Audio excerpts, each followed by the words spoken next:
காவேரி தொலைக்காட்சி நேயர்கள் அனைவருக்கும் இனிய வணக்கம்.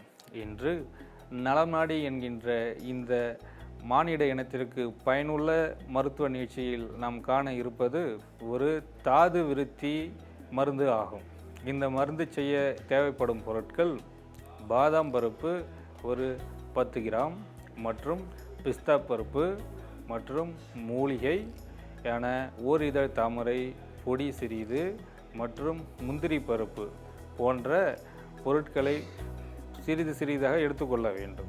இவற்றை முதலில் சூடு தாங்கக்கூடிய அளவிற்கு வெந்நீரில் இதனை முக்கி எடுத்து சிறிது உலர்த்தி கொள்ள வேண்டும். பிறகு இவற்றை லேசான சூட்டில் ஒரு வாணலில் போட்டு லேசாக புன்முறுவலாக வறுத்து கொள்ள வேண்டும். பின்பு ஒரு டம்ளர் நல்ல பசும்பாலில் காய்ச்சி இந்த தேவையான பொருட்களை எல்லாம் சிறிது சிறிதாக நறுக்கி கொள்ள வேண்டும். முதலில் பாதாம் பருப்பு, அடுத்ததாக பிஸ்தா பருப்பு, அடுத்ததாக முந்திரி பருப்பு, இவைகளை சிறிது சிறிதாக நறுக்கி மென்மையாக அரைத்து கொள்ள வேண்டும். இவற்றுடன் ஏற்கனவே தயார் நிலையில் உள்ள ஓரிதழ் தாமரை பொடி சூரணத்தையும் சற்று அதிலே சேர்த்து நன்கு கலந்து இவற்றுடன் நாட்டு சர்க்கரையை சேர்த்து இரவில் ஒரு டம்ளர் பருகி வந்தால் நம் ஆண் இனத்திற்கு தேவையான தாது இழப்பை தடுக்கும்.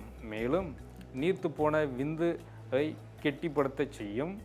மேலும் உயிரணுக்களின் எண்ணிக்கையை அதிகப்படுத்தி இரத்தத்தில் உள்ள ஹீமோகுளோபின் அளவை கணிசமாக உயர்த்தும்.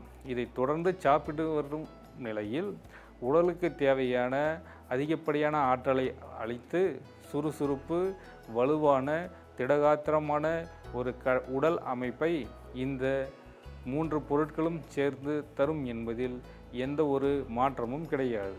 இதில் இருக்கக்கூடிய ஓரிதழ் தாமரை பொடியானது உடலை குளிர்ச்சியடைய செய்து தாது உற்பத்தியை அதிக அளவில் உற்பத்தி செய்யும். இதனால் உடல் உறவில் திருப்தி இல்லாத சிலருக்கு இந்த மருந்து ஒரு அருமருந்தாக பயன்படும் என்பதில் எந்த ஒரு மாற்று கருத்தும் இல்லை என்று ஆணித்தரமாக கூறுகிறோம்.